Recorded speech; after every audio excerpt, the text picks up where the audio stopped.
What's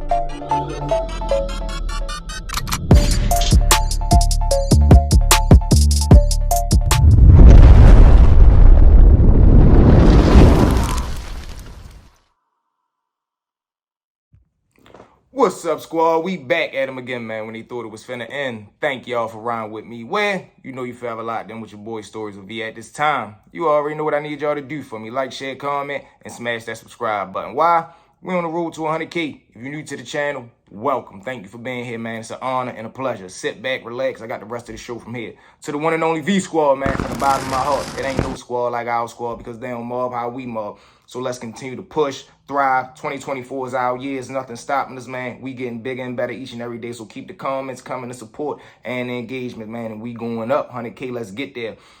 Big announcements, man. Like I told y'all, we got the Determined Minds coming within the next 60 days. Memberships will be out within the next 30 days, man. Props are on the way. Studio under construction right now. That's why I'm up here, up top right now. So, boom, we going to continue to kill a game. So, within the next 45 days, man, y'all going to love what I got coming. From the streets to the pen, man. Stories with V gonna win, so let's roll. It's Mr. Three-Piece himself, man. What's going on with the squad today? Let's ride. Sit back, relax. I got a good show for y'all today. Story number one. Let's jump into it. So like I told y'all, we're gonna start to get more into depth. I'm gonna start to bring y'all more of these characters inside the life. You get what I'm saying? So boom. We wakes up that morning, man, fresh. So usually in the morning, you're not going to be real talkative with your celly because you got that morning breath. You're going to want to put that gun in your mouth first, you know what I mean, get your hygiene together. Then maybe once we come back from breakfast, if they release us to the chow hall, we're going to go to chow. If they feed in, we just going to eat in the cell, probably go back to sleep, get up in a little bit, then come out. You get what I'm saying? But you always want to be on your feet early in the morning because when them doors open, anything can happen. You don't want to be sleep laid in your bed, somebody running there because they don't like you. You don't know they start hanging that blick in you. And now you done fell victim because you wasn't, you know what I mean, on your feet when it was time to eat. So boom, we this morning they roll the doors, we shoot over to the chow hall. So we get over there, cool and normal morning. But when we get back, now you start to see dudes start to make their morning moves, moving around for real. So me and the fellas, me, chill, fresh, we all right there. We sits down, politic up against the wall. So now I'm ready to jump on the phone. I jump on the phone, call Cheeks. Boom. So now what's the name? Jump on the phone. He cooling. So now we ready to start moving around. Now on the block, you got me. Fresh, you got Rose, JR, you got Sean and Tony now. Sean and Tony. Sean is like a gothic dude for real. Keep him in mind. We're going to come back to Sean. Tony is an elder dude. So now we got JR and Rose. JR, big heavy set dude from down Greenmount. JR, little scrawny dude. He love to steal cars. That's all he get booked for is Grand Theft Auto. So boom. We got Lil Rose. He from down Rose Street, down Monument and Rose. So boom. They in the cell together. They always getting into it. So today now we chilling. They release us to rec. So when we go to rec, we in the gym hooping. You got dudes running a basketball game. You got dudes over there working out. You got dudes walking around taking laps. And you got dudes just playing the wall, talking, being observant. You get what I'm saying? So boom. We in there, they playing basketball. So now out the blue, all you hear is Rose and JR start to get into it. They fussing. What they fussing about, I don't know. But usually 9 times out of 10 is JR trying to bully him, throw his weight around. So all you see is JR swing. But when he swing, Rose duck because he's so scared. Rose duck and he immediately gets to taking off, running around the gym. So now JR get to chasing behind him. On the CO tip, we got Barry, West, Stan, and I can't remember who the 4th CO was for real. So boom, as they come around, West jumps in the middle of him and put his hand on JR chest like, man, chill the fuck out of here. So now JR so mad and trying to get him, he moves West's hand. So when he moved West's hand, West jack him up like, boy, you done lost your mind. Man, when West let him go, all you see is JR cock back and knock him out. He knocks him out. West falls stone cold. Now, mind you, Rose go from running around the gym. He's stopping when he seen West put his hand on his chest. So now he just seen JR knock West out cold. Man, Rose get to take him back off. I'm out of there. So now he back running around the gym. JR back chasing him. Barry, Stan, and the other CO that's right there now. They chasing JR. So now picture this scene. You got Rose coming around first running. Then you got JR behind him. Then you got Barry, Stan, and the other CO running behind him. So now finally they use their brain. The last CO, he start running the other way. They box JR in. Boom, drills him to the ground. Now Rose, he just up against the wall scared. She's like, yeah, get him. Rose was on some wild shit. Like I told you, he was a car theft. He wasn't an aggressive person. He wasn't one of them type dudes. He was a car thief. So boom, he right, yeah, get his ass. Boom, so they locks JR up. They send him up to the hole. So now we all in the gym cool and laughing at that situation. We gets released back to go to the unit. When we get back to the unit, we all in there cool and chilling. Now, we, like I told y'all, we got Sean and Mr. Tony. Now, Sean, he a young dude, but he one of them like punk rock music type, golf type dudes with the glasses. Mr. Tony, he an elder dude, but he a stone cold convict. But Sean got a habit, so he always borrowing things from just different people. But on this occasion, he borrowing from the little blood dude. When it's time to pay the money, he bucking on the money, but he not really bucking. He's spending them, giving them hella lies. So about a week go by, little blood dude like, look, man, I'm done playing, man. Where the fuck is my money at? Sean like, man, just give me a couple more days. So he like, all right, that's a bet. I told y'all about that infamous. That's a bet. Whenever you hear somebody borrow, say, all right, that's a bet. Say less. It's something coming. Be prepared for something to come. Boom. So now the little blood dude, he goes back and tell his higher rankings, because you can't just crash the car. You can't just crash the group, crash the gang out. You got to go through the chain of command, because if you do something, then people come on that side. Now your people's got to help you. Now we all might get shipped out. We ain't making no money no more. We might have a CO in here that was loose. We might have had a loose compound, and you just fucked all that up because you wanted to be lending stuff to dummies. So boom. He goes back and tell his OGs, they like, man, what the situation is. He like, man, look, the dude up there in cell 14 owed me the money, man. He been on me for about 2 weeks. I ain't want to bring it to nobody because I was going to handle it. But, you know, I'm ready to go crush yo. So I don't want, you know, I'm just putting niggas on point to be on point. So he like, all right, listen, man, don't make a scene. Don't do nothing dumb. Wait till the night before we lock him. We going to catch his ass for real. Run up in there. Boom. Take whatever y'all going to do. Get back out of here so ain't nobody else in the line of fire. He like, all right, that's a bet. Boom. So him and his little man now, they got the plan. So the rest of the day, everybody just chilling. But Sean thinks shit cool. He's still running around, borrowing shit, running up debts, running up bills. So the little blood dude and his homeboy, this whole time, they just playing the cut, watching him like, yeah, we gonna get his ass. Okay, he thinks shit sweet because Sean still running around literally thinking shit sweet. Whenever you owe somebody, it's no reason I should see you borrowing or buying something from somebody else if you owe me money and you ain't paid me yet. How you got money to buy this, buy that, and do this, but you ain't paid me yet? I ain't going for that. So that means you playing. Boom, come later on that night before we ready lock in. Mr. Tony, he already in the cell. I told you, he an elder dude, so he like to lock up and go ahead and hit the rack early for real. So boom, now Sean come up in there before he can get the door closed. The two little blood dudes slide right there up in there on his ass. They throws his ass straight up on the bed. They get to hit him a couple times with them blicks. You gave my money now, Boom. So now Sean in there hooping and hollering, jumping all on the bed. They and him out. Now mind you, let me reverse. The OGs told him when he gave him the green light, when y'all go in there, only hit y'all target. Only hit Sean. Do not mess with Mr. Tony because they respected the game of elders. They were stone cold convicts too. So don't y'all do nothing to Mr. Tony. Knowing though, usually you always got to get the celly because it ain't no telling what they going to do. Now, stay with me. So, boom, as they hitting him, guess who jumps off the bed and got that lock in his sock up under the pillow that nobody knew about? Mr. Tony. He jump up, get the bat in the boy in the head about 1 or 2 times. Mop. Now, mind you, it ain't the strongest of hits because Mr. Tony is the elder dude, but it got a little force on it. So, when a dude feel it, he out, what the fuck? He turns around. Mind you, he got blick in hand, so he turned around.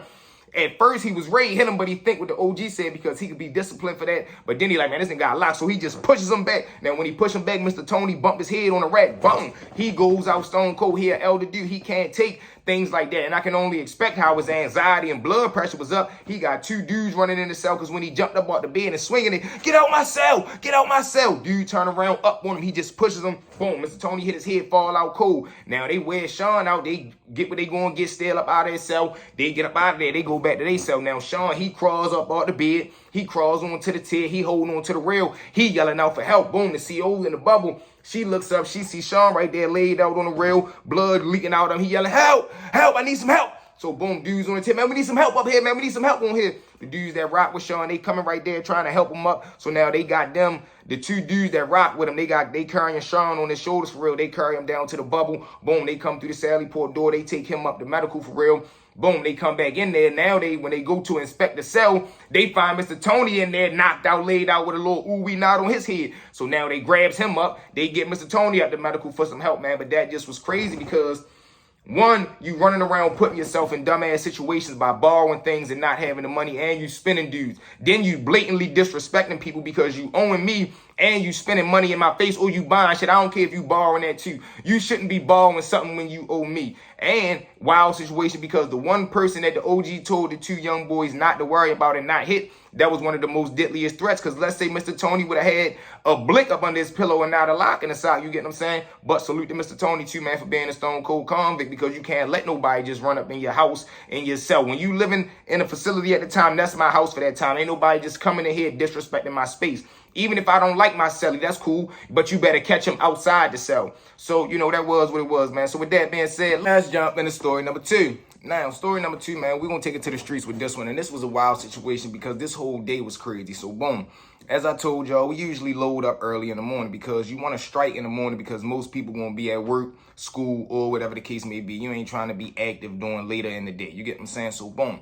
It's around 8:30 in the morning. Boom, Pookie called me now. It was me, Pookie, James, and Leaky at this point. So I wakes up, what was going on? Boy, where you at? Come on, it's time to go to work. I'm like, all right, bet. So I gets up, get myself together, throw my clothes on. Like I told y'all, you got to be suited and booted. You got to wear some sweats pants, or you got to wear some type of pants with pockets. Make sure you ain't got your IDs or nothing on you. Only thing you taking is your house keys if you got to, and your cell phone, whatever the case may be. These was the laws that we was living up under. So boom, we gets down there. I walks down to Pookie and Miss Sharon house. So boom, we gets down there. Everybody down there, we run through what we ready to do. All right, y'all ready? Let's head out. Now we heads out. We shoot over to the Fresh Prince of Bel-Air side where the big house is at. So usually we'll spin around the block, see what the traffic look like, till we try to find us a street that's quiet, not too many people moving around, and then we do what we do. So boom, we spots the house, nice big joint, really, really big joint. And this is a crazy situation right here too, so stay with me.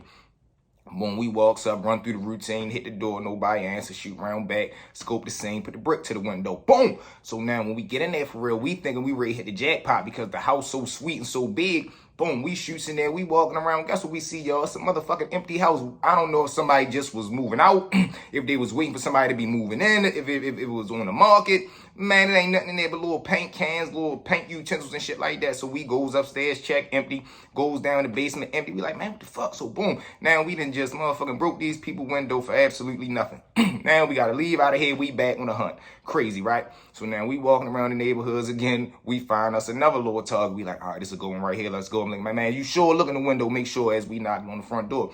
Peep the window, boom. So now as we doing this, I told y'all it's about 4 of us. So you never want to be 4 people walking up to the spot. So usually me and Pookie probably hit the door, or James and Leaky will probably hit the door, and then one of us will be parked either around back in the alley or just walking around somewhere so it's not drawing a scene. So boom, we get the green light, everything good. We come through the back, hit the routine, hit the brick, hit it through the window, bang. Now we in there. So when we get in this time, jackpot is everything we need in there. But we got to call Miss Sharon, and the weather outside is dry snowing outside, so it's a little tricky. So we want Miss Sharon there ahead of time because we already had the incident when we ran into the little squatter dude when we knocked him out.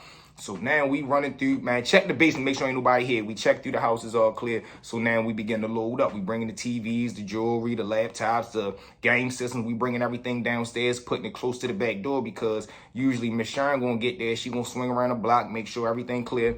Pull down the alley. If they got an alley, we gonna load the truck up. We gonna shoot out, meet who we gotta meet, or we just gonna go back to headquarters and then they meet us there.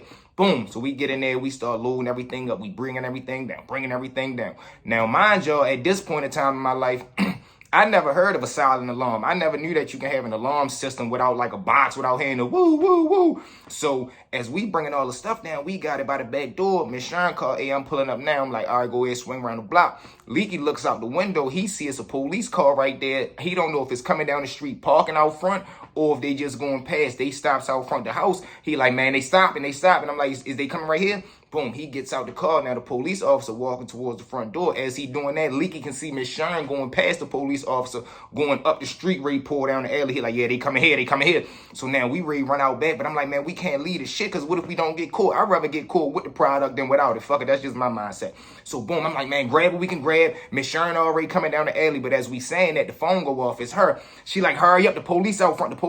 I'm like, you sure? She like, yeah, but mind you, Leaky had already told us. So I'm like, fuck, hurry up. So now we grabbing whatever we can grab, the big money products, we taking them out. Miss Sharon pulling right there. So boom, we loading up the truck. We can hear the police officer knocking on the front door. Now, mind you, I told you it's snowy, so it's a lot of little mud on the side of the house. So in my mind, I'm hoping he don't want to walk around the side yet, or we at least able to get into the car by the time he walk around and we can just bust him up, because it's just one police officer. It's not a lot of them at this time. So boom, he knocking on the door. We loading the truck up. So as we loading the truck up, we see him. As soon as we get the last product in, boom, we ready to shut the door. We see him coming around the back. As he coming around the back, he see Miss Sharon backing up. He whip out, freeze. We tell Miss Sharon, go, go, go. She throws that motherfucker in reverse. We already backing up, so she already in reverse. She hit the gas. Woo! So now we backing out the alley. We see him run back in his car.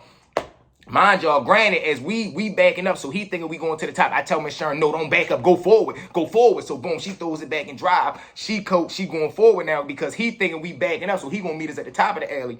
Boom, we come out. As we come out the bottom of the alley, we see him pulling in the top. Boom, buck the left, buck another left. We hit it back there. So now we bust him up full speed, but I can hear like more sirens coming. I'm like, go, go, go. But like I told y'all, we on the suburb side, so we got to make it back to the city side of things. So boom, we shoots across the little E-way, little bridge shit. Boom, shoot through the shopping center. We get back to the other side, man. But that was a crazy situation. The way as though that shit could have went all to me left. I was loving that Miss Sherm was on her gangster mode. She handling that wheel.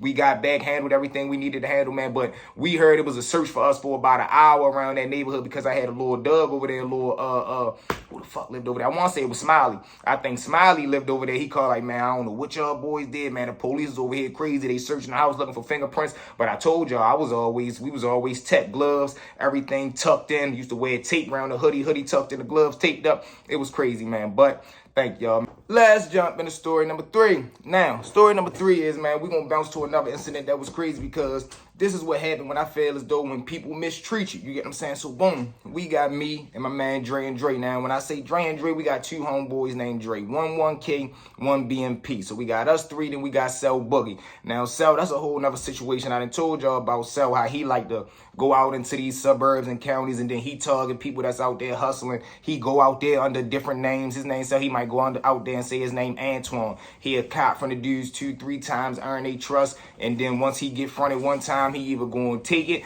or he gonna call us and tell us, man, come up there, I got this situation set up. Or he like to play these type games, bring them down, and then act like he getting raw with him. I got a lot of stories about those situations coming. We gonna go series to series, but right now we just bouncing, so let's ride, y'all. So boom, now 1K, he got these African dudes that he messing with. The Africans, they playing with the cars. They scamming dudes for real, doing whatever they do. So I don't really trust the dudes. I don't know them, but 1K telling me they cool. He met them from a friend through a friend. Now, the 2 homeboys that he met them through, they like little tech dudes. They little nerdy dudes, but I like them because they always was their own men. They always tell them, man, I ain't into the gangster stuff, man. I love computers and stuff like that. And I always respected it about them because they were stand-up men. They knew who they were, and they stayed in their lane. So, boom. Now, 1K messing with the African dudes for real. He got them pulling out, busting the moves, whatever they doing. But I'm telling him, man, they getting over on you. Dre pulling out like 30,000 and shit and only getting paid 1,000, 2,000. Then he got to split it between whoever. Like, it was just too much going on. I'm like, nah, man, them niggas is getting over on you, bro. We got to take that shit off. So, boom, now, situation fast forward because during this time, Dre meet a little side freak named, we gonna call her Marika. Now, he meets little Marika in the shopping center for real. She got a apartment in the apartments where we got the trap that I told y'all about, the trap that we got in the apartments. But she live in the building next to us. And the trap kind of getting hot because it's getting hella different little traffic. New people moving in. They seeing us coming in and out. You smell the smoke all in the building. It's just too much. We need to find somebody with a legal, you know what I mean, address here that we can operate out of. So, boom, now he scoops her one day in the shopping center. He bag her. He like, look, man, we can operate out of here. So now we got this spot right here, and then right out back, I told y'all, is Pookie and them shit. That's where Miss Sharon at the headquarters right there. So now we chilling in Marika shit. We moving around. So now Dre one day, he like, look, man, we got a big play. I'm telling him like, look, man, niggas might as well take that shit because now Dre bust one earlier. So now they trying to bust another one with the other Dre, my man BMP. So I'm like, look, man, we might as well, when they go tell Dre to do the 1-2 and bust a move, we might as well just tell Dre, run off with that shit. Because this how it went. We would usually pull up and they would stay with us and they would let Dre go over there, do his thing, and then Dre would come back with the money, bust it down. That's how I knew he was disrespecting us, because he'd let a nigga give him 30,000 and count that shit in front of us and only give him $1,000. Like, what the fuck? And then you got to split it between both of y'all. That's like 500 a piece. That ain't no money, man. And if it go left, y'all the ones that's taking the risk. Y'all gonna get booked for the shit. You might as well get paid for the risk you taking. That's the way I was thinking about it. You feel what I'm saying? Y'all tell me if I'm wrong. Jump in the comments and tell me if I'm wrong. So, boom, I'm telling him, like, look, man, we taking that shit. Fuck that. Now I'm becoming the whole brains of the situation, because these my dogs, and sometimes they don't see the situation because they looking at it like, man, we getting some money. That, yeah, niggas is getting some money, but not the money we supposed to be getting. And the risk that we taking, fuck that. Yeah, they cool, they blessing us, but it's the risk that we taking. If you get locked up for the shit, that $500 not even gonna be able to feed you for a month, and they gonna be loaded baked potatoes. So boom, I'm like, man, we taking that shit. Fuck that. I'm not hearing no ifs, ands, or buts about it. I'm like, look, when we go right there, Dre, when you go over there and bust a move, you gonna run off, boom, because they not right there watching. You gonna run off, go to the side of the building. When we get there, the Jamaican dudes, they was alcoholics. For a little African dudes was alcoholics, so they always wanted to go to a bar, or they always was drunk when they met us. So I'm like, look, They don't know our real names, you and you. They don't know where we stay at for real, because we always met them at different locations, never at the spot. And they definitely don't know about the new little apartment spot we got. So we gonna meet them somewhere. Boom. We taking the shit. Dre, you gonna move. We gonna get them drunk. We gonna pull off from the scene. We gonna go pick up Dre. And we out of there, man. When they call you, you can either pick up the phone and say fuck them, or you can just not answer the phone and spin them. Block their number. I don't care what you do, but this money getting took because they playing with us. And Dre needed some money because he had to help her with the bills. You feel what I'm saying? Because she like, man, the shit getting tight around here. You know, I need some help. You ain't just gonna be in here laying around doing this, that, and the third. And then when the lights ready get cut off, I can't get no money. So Dre like, man, fuck it, I'm with it too. I need to pay this rent. Boom. So the plan in motion. So when they call that morning, they're like, man, you ready, man? You ready? Like, yeah, we ready. Boom. So we meet them at the spot. Go right there. Just as I suspected, they in the car drinking the whole time, drinking that little vodka shit. Oh, man, me love it, man. They in there drinking, getting drunk. Pull up to the spot. Dre get out. He go over there. I can see Dre nervous. So I'm in the back trying to coach Dre through it. Like, look, man, you good. Fuck that shit, man. You got kids you got to feed, man. They doing you dirty. Man, if you get locked up, what you think this little 500 going to support you, man? Come on, let's go. Tighten up. I'm telling him tighten up. I'm coaching him through it. He like, all right, fuck it, let's go. So boom, he goes over there. He do his thing. Now me and the other Dre, we just chilling in the car with the Jamaicans for real. But Dre in the driver's seat. So boom, it's a little restaurant right there. Nigga like, man, come on, we might as well go in there and grab something while we wait for yo. He like, yeah, man, I gotta use the bathroom too. Boom, so we all three of us going there. While he go to the bathroom, the other Jamaican right there, I say, hold on, bro. I had like my phone ring. I say, hold on, shit, I gotta take this car real quick. I step out front. I breaks back to the car. When I break back to the car, me and Dre pull off quietly. Pull to the side. Now when I call Dre, I can hear it in Dre voice. He like, where y'all at? I got it. I'm like, chill, relax. We pull in the corner, turn in the corner now. Come on. We bends down the corner, open the side door, open. Dre come running in. He dives in the car. I'm like, go. We pull. I'm like, not fast. Drive normal.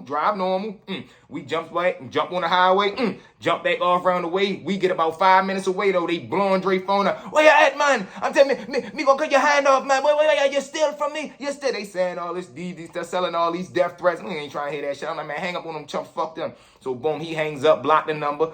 We get back around the way. We go in Dre little freak house. We in there. I'm talking about, man, it's like 20-some G's on the floor, man. We throwing that shit in the air. We just laughing, smiling, having a good time. We call CT up, order up. So boom, she comes out back. She see all the money. She like, what is this? So Dre goes in there. You know him, slick tough, man. You know what's going on. I told you, I got us. How much that little rent is, man? What you need for the bills, baby? So he's saying, he talking his little gangster talk to her. Boom, she tell him how much she need. He break her off. We in there chilling, cooling, laid back, vibing. We split the money up. It was a good day that whole day. I know they was probably banging their heads, blowing Dre phone up, but what could they do? They had the other Dre number. They called him 2 times. I said, man, don't even answer that shit. Block their numbers. And it was what it was, man, because they was trying to extort us. They was trying to use us. They thought we was stupid. They thought we ain't know what was going on, and they was going to take advantage of us. No, it wasn't going like that, man, but you know how that go. But listen, let's throw a bonus episode in there today. We riding today. So listen, right? This was a wild incident right here with a Cash App joint. So boom, we got my man Lord Ty over there. One day I'm getting moved on to a new unit, right? So I'm coming from intake. I get on the elevator. So I told y'all, when you come upstairs off the elevator, you come off, you right there like in a bubble in a dorm, and you can look left, you're gonna see this side of the tier of the dorm, and if you look right, you're gonna see the other side, but it's clear see-through. You can be on this side and see the other side too. Boom, so as soon as I come out the elevator, I just hear somebody scream my name. Whoa, V, what it is? I'm like, oh, who that? He like, shit, it's Ty, boy. It's my man Lord Ty from down South Baltimore. So boom, I come in there for real. So when I come in, I see he the very first cell. As soon as you come into the pod, he the very first cell. So I'm like, whoa, what's up, Brody?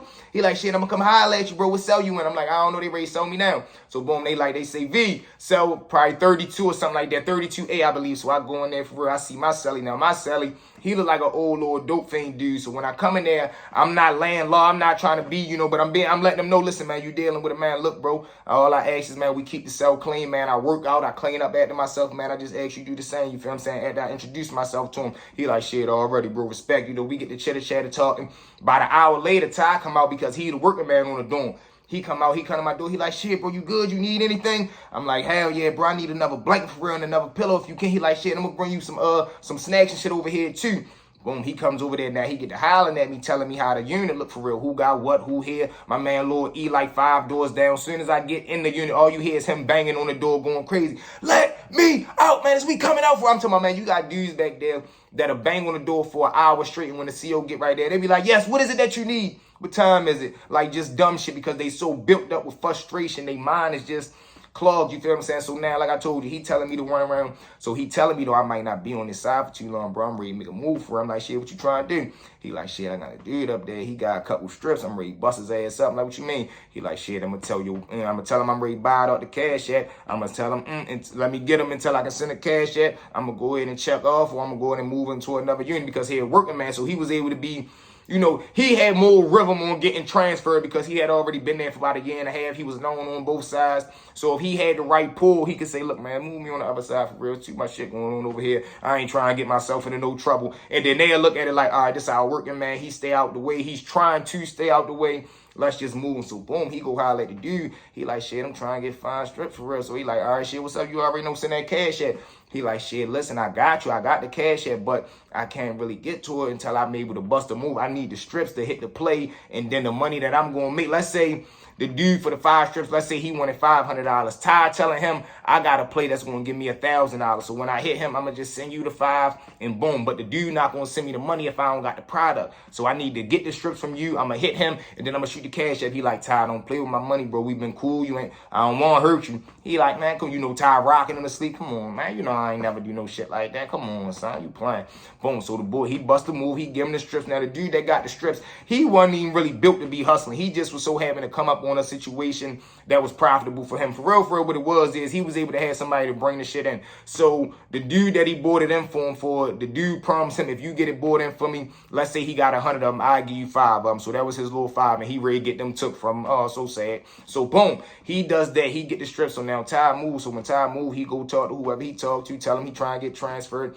Boom, when he come back, so now the dude see Ty packing all this shit. He like, hey, Ty, where you going at? So Ty right up there, he said, listen, chill, boy, don't make it hot. I got to go on the other side to bust the play. I'll be back over here in 2 weeks. Relax. The money going to get sent to you today, though. He like, man, no, you playing, Ty. He said, man, chill. Fuck, you ready to make it hot? And now he done put him in an extra trick bag because what you going to tell?